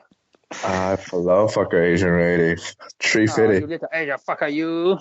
Yes. UFC 224. It's in May. It's in Rio de Janeiro, May 12th. I mean, Amanda Nunes. Hang on. Who are you picking? Who the fuck are you picking for Gaethje? Gaethje. I'm picking Gaethje. I think Poirier is a bit chinny. I don't know, guys. Like, I know Poirier has improved at 155. Dude, I think Gaethje's shot. How can you say that after one fight, though, bro? He's shot, man. He's done. But I don't know. Poirier's really chinny too, though. That's the only concern. I think Poirier might get knocked out. I think he's improved, but he still has a shaky chin, man. And I think Gaethje is gonna come out of the gate and start fucking swinging and land something on him. Dusty P-head Poirier. Gaethje's a tough motherfucker, but I do agree with you, Joe. Like, he's gonna have a very short career. Like, that Alvarez war is. I watched it the other day again. It's absolutely incredible. Absolutely, it'll be like flipping Korean Superboy. It'll be like 1 or 2 more fights, and then he'll be done. Yeah, Doo Ho Choi. Yeah, man. They just gave too much too early. I like Gaethje a lot. Fighting. Yeah, that is true. There we are, boys. Right, that was good. We'll have to do one next week now. Lol. All right, my man. Take it easy, bro. Later. See you, boys. All right. It's just me and you now, Kimo. Just So like Al we'll do Chewy, it man. exactly. We'll do it legitimately then. There really isn't much else to discuss on that Poirier Gaethje card, to tell you the truth. I mean, Waterson's fighting some girl named Casey. Have you ever seen Casey fight? No, I have not. Yeah, But she's pretty and cute as well, no? no, she kind of has a man face. So, and she's not shredded enough. Like, you know me, like I'm currently in the phase of just like ripped CrossFit chicks that I just want to wrestle and fuck up. So she's just not built enough, unfortunately. Yeah, I mean 224 too, man. Like in Rio, I mean Nunes versus Pennington. Like, man, when is the last time Nunes fought? I feel like it has been like it was years since she's Shevchenko. been in the octagon. No, it was that Shevchenko rematch. Yeah, which was a very. It was like 6 months ago. Oh, was it? Yeah. I must have totally forgotten about it because it was a really boring fight. Yeah. So, I don't know. I like Nunes, man. I think she's a good striker, actually, a good power. I do too, dude. You think she has a shot against Cyborg if they fight? I definitely think she's got a shot because she's a big girl, and I think she's got long, rangy punches, man. She's got these freakishly long arms, and I think that could be a problem against a Cyborg who's pretty much a hooker, you know? And I mean, throws hooks. What? Not a... She likes to throw hooks, that's what I meant. Yeah, she likes to make people very happy. Yeah, she may be very happy, but she's also, I don't know, she's been training with Perillo, you know, so she might be more tight on that striking. Fuck that guy. All right. Anyways, so on the undercard, it's a pretty good undercard, actually. We got Jacare Souza versus Kelvin Gastelum. Oh, Jacare. What was that fight that Jacare got knocked out against? Oh, it was Whitaker, wasn't it? Yeah, Whitaker fucked him up. Robert Can you see that happening with Kelvin? Another kind of somewhat undersized 185er with good stand-up. Yeah, it can happen, actually, because Kelvin's a strong wrestler as well, so he might not be able to take him down. Yeah. And he's a short, stocky guy, so he's going to be very difficult to bring to the ground. And I like Gastelum, man. I think he's got good stand-up. But he might get out-muscled, though, by Jacare in the clinch, because Jacare is a big fucking dude compared to Gastelum. So he might muscle around a bit. Yeah, you know what? You're right, though, because I remember a little bit with the Weidman fight. Weidman was just able to out-physical and out-muscle Kelvin, even though Kelvin had a clear skill advantage. So that's definitely a concern. Yeah, because he's in the wrong weight class. Dude, he's not in the right weight class. I mean, he should be fighting at 175 pounds, right? But unfortunately, UFC don't operate under those parameters, so he's kind of stuck in no man's land. He's just not willing to live that life. That's the problem with him. Right? He just you're can't. Probably right. And then we got Mackenzie Dern versus Amanda Cooper. This is the third fight on the main card, which is insane. But she's getting so much push. It's incredible. I know. It might end she's very really badly hot. for her. I kind of hope it does, man. I don't find her all that compelling. But maybe I'm just a hater. Yeah, the rest of the card sucks, bro. I mean, you got a legend. You got a Bellator fight in Vitor versus Machida. I don't know if you have any interest in that. Lineker versus Kelleher. Vitor versus Machida. What? Oh, yeah, they're fighting each other. Yeah, I mean, I'll watch it because it's two veterans, but I don't know. For me, Vitor is always entertaining. Like I can watch him fight anybody. You know. Sure. Plus, he's such a crazy character, man. I'm always kind of intrigued by him, like him and his fucking Jesus relationship and his steroid past and the way he talks in interviews. Like he's I don't know, he's such a character.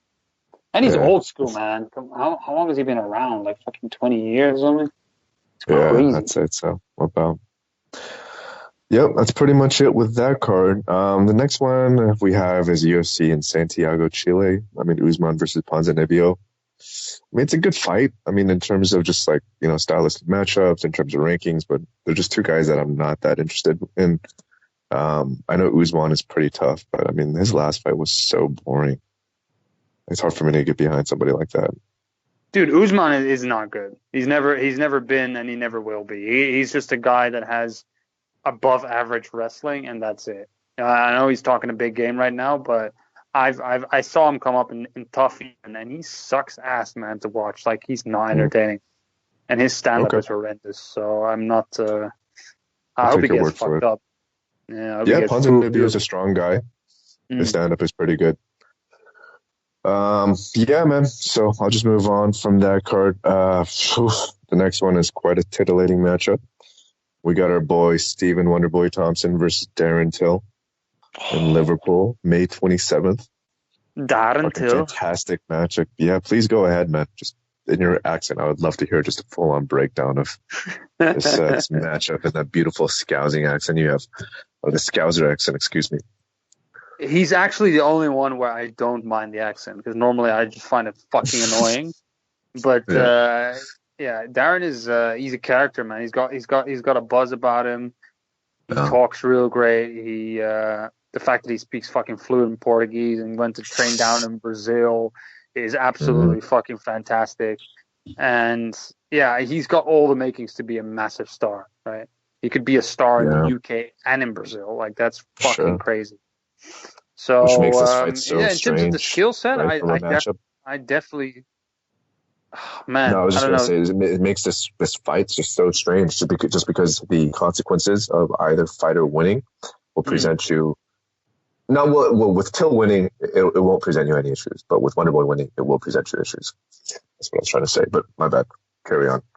No, it's like you say. Like if Wonderboy wins, then you're gonna get into a situation where he's the number one contender again, and you know, do we really want to see him versus Woodley again? No. I mean, they just don't match up well stylistically, and it's just overkill at this point. We want to see a fresh matchup.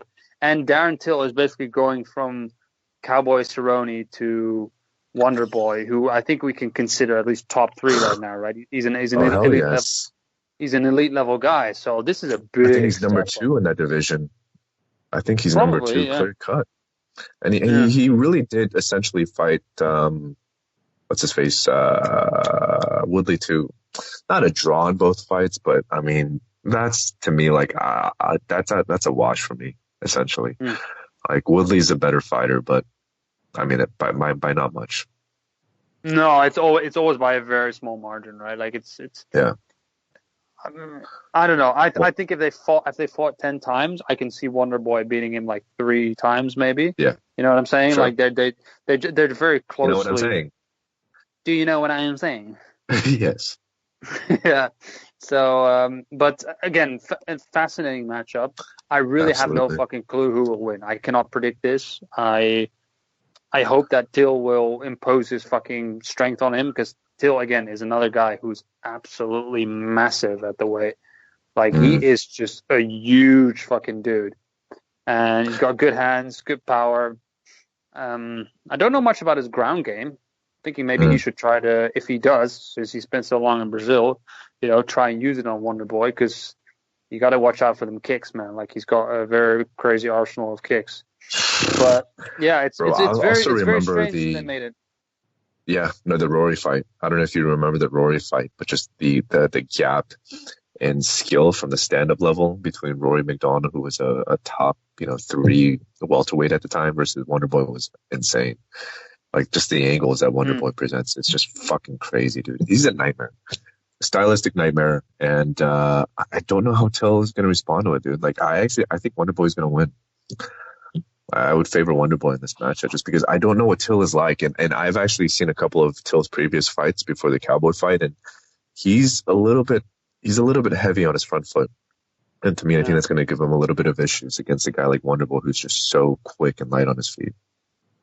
Yeah, and Wonderboy is difficult to prepare for. He's got a sideways stance that really nobody else uses. Like you said, he throws kicks from crazy angles. He's a very difficult guy to prepare for. So I'll be very curious what Till's game plan will be coming in, and how he can match up with him standing up. It's a fascinating fight, but it's coming. I think way too quickly for Till, man. Sure. If Till beats the fuck out of him, then he's the absolute truth, right? But I can easily see him losing, and why would you send the guy 3 steps back when he's got such a great momentum going? You know? Exactly. So, yeah, I would give him a top 10 fight, not a top 2 fight. It's a straight push to the title. So maybe Dana is really tired of Woodley being at the top, and he wants a guy just desperately to take over, and maybe he thinks maybe he thinks that guy is Darren Till, you know? Yeah, typical racist Dana. Always wanting the white guy to get all the belts. But that's what makes the Colby versus RDA interim situation so confounding. Mm. Like, why do that? Like, Yeah. why force their hand in that matter, bro? Like, just like I like Dana for what he is, but my God, like he's the type of dude who holds grudges. And like when you're a CEO of a company, like you can't hold grudges, man. It's just so not professional. Like, what are you doing here, man? Like this It's isn't high fucking school. illegal. It is fucking illegal, and I don't like it. But yeah, man, I can't wait. I mean, it's the first card in Liverpool for fuck's sake, and if you can have a matchup of that caliber, sign me up, man. Like I know the UFC has been criticized a lot for putting in fighters and they're too young and too early in their careers, but I'd rather have that conundrum than having these guys build up their resumes for 2-3 years without fighting one another any day of the week. So I'm cool with it. Oh yeah. At the end of the day, we're kind of just playing manager here, but it's. I mean, I'm only doing that to be honest because I secretly really want Darren Till to succeed because I really like him. Yeah. But at the end of the day, like I'm not gonna be fucking complaining, right? Because we're getting a sick fucking matchup. I mean, it's just an incredible fight. So absolutely, we're looking forward. Cool, man. All right, so the next big card that we have is UFC 225. This is taking place June 9th, 2018, Whitaker versus Romero 2, the rematch. Do you think that this fight will take place any differently than the first contest? I don't know, man. Romero is such a wild card in every fight. It's really hard to predict what the fuck happens. I mean, he's a. Yeah. I think I don't get me wrong. I'm not using special in the sense that he's just a guy who's on a different level, but I'm saying he's a special fighter in the sense that there's just nobody out there like him, right? He's got such an amazing wrestling pedigree, but he is such a wild guy. Like he comes up with these really awkward strikes that just knock people out in crazy ways, and he always is surrounded by controversy, and he's just. I don't know. He's kind of becoming a bit of must-see TV as well. I don't think his fights in general are very are that much entertaining, but you're always waiting for some shit to happen, and it always seems to. Even though sometimes it might take a couple of messy rounds to get there. You know what I mean? Like he's something else. But I like Whitaker a lot. I think he's very solid. I think he's much more consistent than Romero as well. And I think he's slowly but surely getting better. And I'm probably picking him, man. I'm probably going to pick him again to win the fight. I mean, it's crazy. I mean, just think about Whitaker losing to Wonderboy of all people, 170 pounds. I think about 3 years ago, and just see his progression. It's incredible, man. I'm picking Whitaker. I think Whitaker, like you mentioned, is a more well-rounded fighter, and I think we forget the fact that I think Whitaker sustained a pretty serious knee injury in that first fight, and he was able to just grit it out and beat probably the most explosive athlete in the roster right now, which says a lot. I mean, to me, like I agree with you 100%. B. Like Romero isn't the most exciting fighter, but I watch all of his fights because you can get a Chris Weidman knee or that Luke Rockhold knockout at any given time. And it doesn't even look like it's that big of a deal because he's just such a freakishly explosive athlete. Like he touches you and you're out. So Romero's just a freak from that perspective. And with any limb as well, like it's that knee that he landed on Whiteman is so insane. Like it just comes out of nowhere. And what he did to Rockhold as well, man, and I gave him a kiss afterwards. I love you. I love you, Luke. I love you. I love you. I love you, Michael Bisping. I love you. Fucking you well. Crazy motherfucker. Yeah, man, that's pretty much it, dude. No, they haven't really. Well, I mean, we got Colby RDA, obviously, that we discussed a little bit. I don't know if you have anything else to share on that fight. Well, I just, even though Colby is a crazy fuck, I enjoy him very much. But I think he's a bit of a favorite for the both of us, right? I think we both just really like his style.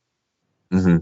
Like, I love that come forwards, that beat down that he put on Pettis with the fucking, punches, leg kicks, takedown, punches, leg kick, takedown, like that. That is a Right. crazy fucking come forward style, and it's so suffocating as well. Like you don't know Yeah. what's coming. Like you don't know at one point your quadriceps are going to get completely smashed, or on the other time you find yourself flying through the air with a double leg. Like he's a real diverse fucking fighter, and Absolutely. I just love watching him. Like he's must see for me. Mm. No, this card is Yeah. stacked, bro. It's Yeah. insane. He's got Alistair versus Curtis Blades. It's man, this is a just bleed, let him bang fucking card. Yeah. I mean, come on, man. Like Curtis is a young up and coming guy. You got to give Overeem props, man, for taking all of these up and coming guys and essentially playing that gatekeeper role for a lot of these prospects. But I'm yeah, I don't very know, man. worried about Overeem. I'm Yeah, very worried. Like he's been knocked out like 9 times cold. Like, it's really really scary, and he's a heavyweight, like, and he still yeah. talks so well. Remember on the boxing show the other day we talked about some guys being more genetically like susceptible to like brain damage and stuff like that. I don't know Wait, what did we talk that on the boxing show? or did we just talk about that in private? I'm not sure. Yeah, But just a private. Yeah, yeah. but I don't know when we talked about it, but like he Uh, is like I don't know what he's made of, but he still speaks so well for somebody who's taken so much damage. Like yeah. it's crazy, man. That Ngannou knockout just might be knockout of the century. Like, Oh that's like video game shit. That's some like Hadouken Street Fighter shit. yeah, that was definitely worthy of another from Joe Rogan. Yeah, Curtis Blades is a big motherfucker too, man. Yeah, But at the same time, I don't think Overeem has as much to worry about just because Curtis is such a kind of ground centric guy. Like he wrestles so much. I can't remember when he fought last. I think he fought in that Australian guard against Marcotte, and the shit was fucking boring, dude. So who knows? But yeah, we also got Joseph Benavidez versus Sergio Pettis. It's a pretty good bantamweight matchup. Unfortunately, in a weight division that nobody gives a fuck about, just because DJ runs that exactly. shit. Because if they win, You what want to does it see really mean, right? exactly. You want to see Benavidez 3 times? I mean, come on, dude. What are we doing here? We got Claudia Gadelha versus Carla Esparza. Not bad. I like watching Gadelha. Me too. I love when she speaks English, man. It's just so sexy. I like Claudia. We got Arlovsky versus Tai Tuosa. It's crazy that Arlovsky is still fighting. I know.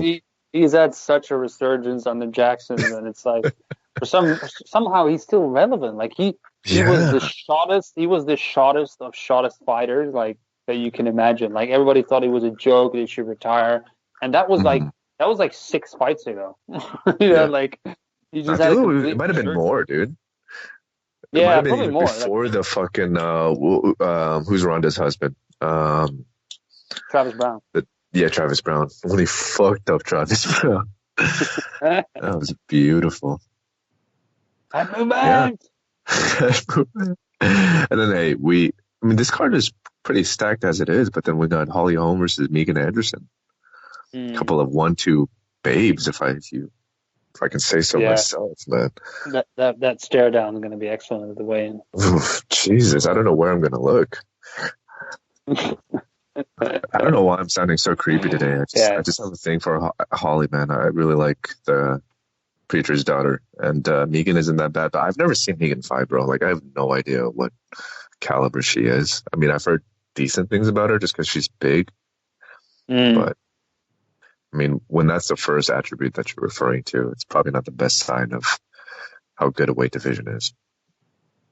Yeah, but I don't know much about her either. But I don't know. Holly Holm's getting up there in age, man. I think she might be pretty soon. She might be there for the taking. I don't know.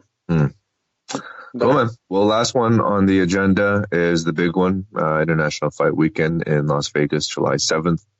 Obviously headlined by the Super Fight. That I don't know how I feel about this, so I'm interested to hear what your opinion is and then just how excited you are for this matchup. But of course, I'm referring to Stipe Miocic versus Daniel Cormier in a super fight. Obviously, Stipe is the current reigning heavyweight champion. He just beat Francis Ngannou. beat Kane's old record as the longest reigning heavyweight champion with 3 title defenses. Daniel obviously just completely obliterated Volkan Oezdemir on the same card to say. And I don't know, man. Like I want to get really hyped for this fight, but I feel like Stipe's size is just going to be too overwhelming. Yeah, it's very strange because normally if they would make this type of fight, like the undisputed light heavyweight champion versus the heavyweight champion, I would get really excited about it. But I share your sentiment because I'm not really feeling a buzz for it, and it's probably because I really, really like Daniel Cormier as a person and as Stipe, a fighter. right? Yeah, and I like Stipe as well. Yeah, and I feel like Cormier can do without this fight, if that makes sense. Like I feel like he doesn't need to take it. I think it's very brave of him to take it. I think it's very crazy to take it at this age as well. He had the John Jones situation where he got knocked out, came back very strong, of course, and he's an absolute genetic freak. But I feel like just at this age, it's a very dangerous fight to take, man. Sure.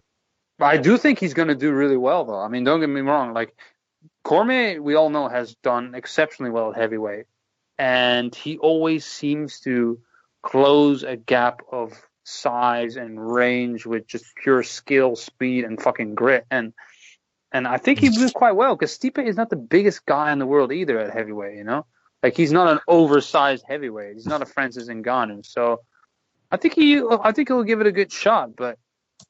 Yeah, I'm really worried. I'm worried that it's a bit too much at that age, and he's going to get clipped and knocked out. That's really my worry. Yeah, I just have so much respect for Stipe, especially after the Ngannou fight. Just his boxing acumen, I think, really showed in the first couple of rounds in that fight. Just his ability just to slip a little bit with punches. He's a very cerebral fighter, and I just like how calm and patient he is. I think to me, he's one of those guys where he kind of sees everything. And in the first round or two, he just kind of plays as to what his opponent is giving him. And I just feel like DC, especially at this point in his career, like you mentioned, like even while I was watching the Jones fight, you could see DC getting tired in the 3rd round. And I just have a fear that after 3 rounds, Stipe is just going to knock him out just because his stand-up to me is just so much more technically clean than DC's is. And I think he's faster than DC too. Just with his hands. So let's not underrate.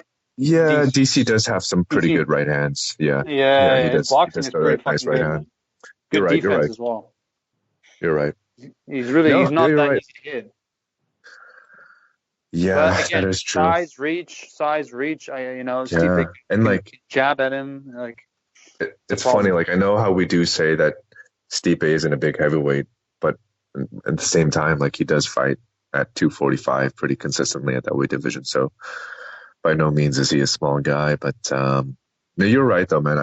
I think to me, this is like, again, the consequences of the whole kind of Conor Mayweather fight. It's just this idea of needing super fights to sell yourself and to promote yourself. And since Conor fought in that boxing match, like UFC cards, like all these pay-per-views have done like 150 to 300,000 pay-per-view buys at the top end.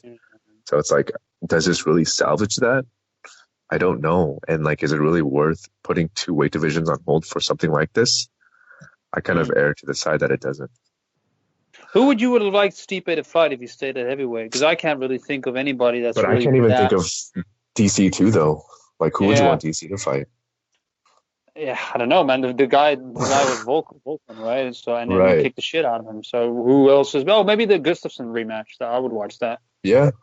That first fight was fucking amazing. So I would definitely watch that one. But no, that's a good one for Stipe. That might have contributed a little bit to them making this fight because there really aren't that many guys. There's very thin divisions, But you know what, dude? Like I don't even know if this is going to translate to high pay-per-view buys. Because Stipe versus Ngannou didn't do that well from a pay-per-view standpoint. I mean, it did well, but it didn't do as well as they wanted to. And I feel like a large part of that sell was Ngannou. Just this fucking black beast of a human being, with that Alistair knockout on repeat. And the promo fight, like, it's kind of like the Amir Khan Canelo situation all over again. Right? Exactly. And how to promote a fight. Overeem got the Khan treatment for sure. Yeah. I don't know, man, because I think our kind of lack of interest in this fight is representative of most fans. Like when I think of July 7th fight weekend in Vegas, I'm thinking crazy shit. And to me, this is just like two veteran guys who are like the chillest dudes in the world. They're both family people. Like I want to see them, make a lot of money, stay healthy, but like it just doesn't do it for me for some reason. Yeah, that's probably why I'm worried, man. Who knows? It might be a fucking total tear up. We don't know. We don't know. Yeah. Sometimes the fights that you don't have a lot of buzz about, they actually end up delivering. So let's see what happens. Right. And then we got obviously TJ versus Cody on the undercard that we already touched upon a little bit. To me, do you want Cody to win this fight to see a trilogy match? Or do you want TJ to just end it? I just want Cody to win, period, because I want Cody to be the champion. I'm a big fan of fucking Cody, huge fan, and I'm just rooting for him, bro. I love his style. I love his explosiveness. I love his knockouts. I love the fact that he's vulnerable. Like I think he's just a really exciting guy to watch, and I want him to track him down. I'm a savage. See. What are you talking about? What are you talking about? And them going at it in the presser was excellent. It was so funny because TJ isn't retarded, but he has a really hard time enunciating his thoughts. So like their back and forth was just like one person with Down syndrome talking to another person with Down syndrome, but with autism as well. Like it was fucking hilarious, man. They're back and forth. They're like, what? Yeah. but it's funny because it's actually entertaining because it's not cringy because it's real. It's genuine. Like, that's the thing. Exactly. Like, it's genuine. So I'm not even mad at it. But I gotta give it to TJ on that exchange though, because when Cody was like, do something about it, and DJ was like, already fucking did. You were all flat on your face. That was quite savage. So.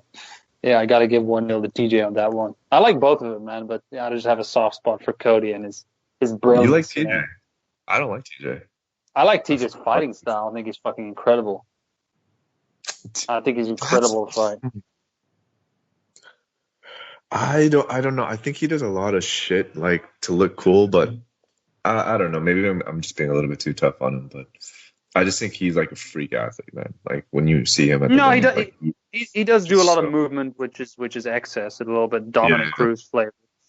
But man, just watch Henan Barral versus TJ1. I mean, Jesus Christ, what an incredible performance! It's a tiny tidbit of that wonderful press conference that you were just alluding to. Yeah. I would have a long road back to you. If you feared, if my aunt had to say I had a long road back, if you feared, if you went down to fight Demetrius, if you knew what was going to come. Okay. Exactly. Do something about it. You're a little bitch. I already have, motherfucker. Yeah, exactly. Well, you dropped your ass. For sure. I already have, motherfucker. You could just see Stipe in the middle, like, what is going on here? What am I doing? Anyways. Just going at each other. That's pretty much it, buddy. Again, it's kind of sad, dude. Like, we just kind of pretty much summarized the entire calendar year until July, which is the hottest time for the UFC. And it's like, maybe 2 to 3 fights that I'm stoked about. Yeah, I mean, there's a few gems here and there, but I think you're right. There isn't an electrifying event planned. There isn't. I don't think there's been an event quite like, I guess, 205, 217, right? 217 GSP, Bisping. That was but you know what it was though, dude? That to me, it wasn't the build-up that we were talking about with Conor, right? It was the actual fights. Yes, playing to our highest expectations, but it wasn't the actual build-up. And like, I know like that's such a casual perspective, but I love the build-up to it, dude. Like I love the narrative. That's why I'm such a huge fan of Charlo twins at boxing. Like I love all the shit talking that builds up to the final crescendo in the fight. You know what I'm saying? So I know what you're saying. You dig? yeah, that way. You dig? But that's kind of, for me, like all of these cards, like sure, they're fine on paper, but what's going to really like titillate our interest? No, it was really the last event. Really, that was the UFC New York one, right? 205. That was with Alvarez McGregor, right? So, Well, even Jones versus Cormier, the rematch, right? To a lesser extent. which UFC was that? I don't remember. 214, Oh, fuck yeah. right? Absolutely. Oh, the Jones comeback and the promos they Mm-hmm. did for that was pretty incredible. The UFC did a really good job at promoting that as well. And even the underrated one to me was the Ronda versus Nunes. That was when Cody fought Dom. Yeah. Well, That that too. whole promotion was incredible as well with Yeah. Cody and Dom. But Ronda Yeah. refused to do media, right? She didn't really promote the fight at all. Mm-mm. So yeah, man, like all these cards, bro. Like I'm just looking at him. Like, what's the next one? Like, where's the next big thing? And with the whole TV contract ending this year, it's like, what are you really selling right now? I can tell you right now. It's Sugar Sean O'Malley, bro. That's the next big thing. Yeah, versus Sukumtat, my boy, my Thai boy. Sukumtat. The fucking idiot, the fucking retard who decided to take him down when he fucked up his ankle. Like, come on, bro. What are you doing, man? You fucking retarded. Yeah, he had a brain fart that fight. Yeah, but definitely. I like Sean, bro. I think he's groovy. I like him a lot. Yeah, he's out for what, like a good 6 months? Yeah, like he'll be back, but he's got he'll be on that THC diet. He'll get back to it real quick. What about he'll Tony? recover quickly. You know anything about his surgery and what his timetable looks like? I didn't hear anything, but I thought he didn't need surgery. That's what I understood. I thought it would heal by itself.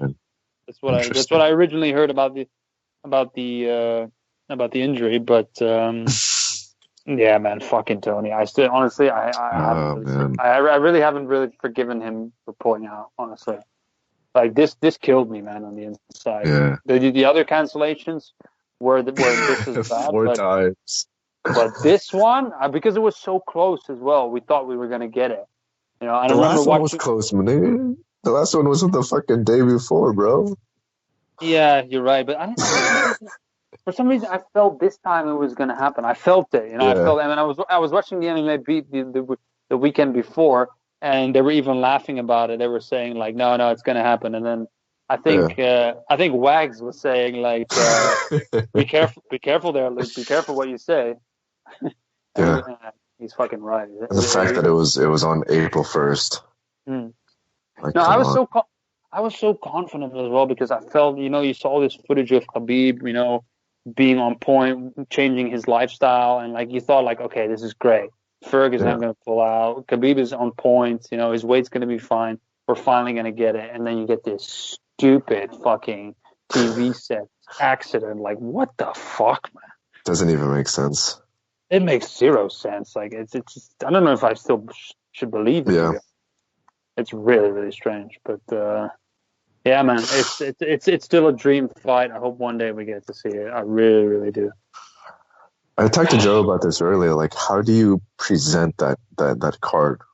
Like, do you put it as an undercard event or like a co-main event? Do you put it in like a fight that focuses strictly on 155-pounder so you can have secondary options if anything goes awry? Like, how do you proceed? Yeah, exactly. Promoting that shit. You stack it with other 155ers and then you just move them up as soon as it happens. Like it's really ridiculous. Like I don't know. I would, me personally, I would put it as a co-main. Just put it as have like a heavyweight fight or whatever as the main event, and put that under so the card doesn't suffer that much and it kind of takes the attention away from it. That's what I would do. But yeah. Who knows, man? Maybe one day. Maybe one fucking day. Yeah. Anyways, that's pretty much it, man. If there's anything else that you want to mention, you can go ahead. You can list your social media profiles. If anybody wants to give you a follow, if you have any things you want to say to your fans, let them know, man. Man, yeah, I actually wanted to discuss the last Metamoris event, but Joe's not on, so we shouldn't be here. Below the belt, any thoughts on Big Brown Breakdown, aka Below the Belt on Showtime? I actually enjoyed his interview the most, where he interviewed that football player. That was probably the best work that he did. But Most of it is really fucking bad, and it's I don't understand why. It makes me question everything in this world when I see a fucking guy like Brendan Schaub get that much airtime on Showtime. It's I don't know. It's really strange. That should have been my boy Luke Thomas. You know what I mean? It really should have. That is absurd. That is absurd. That is absurd. But yeah, let's wrap it up, man. It's been good. I'm glad I got to talk to you guys about some MMA, and it's been a while. Nice.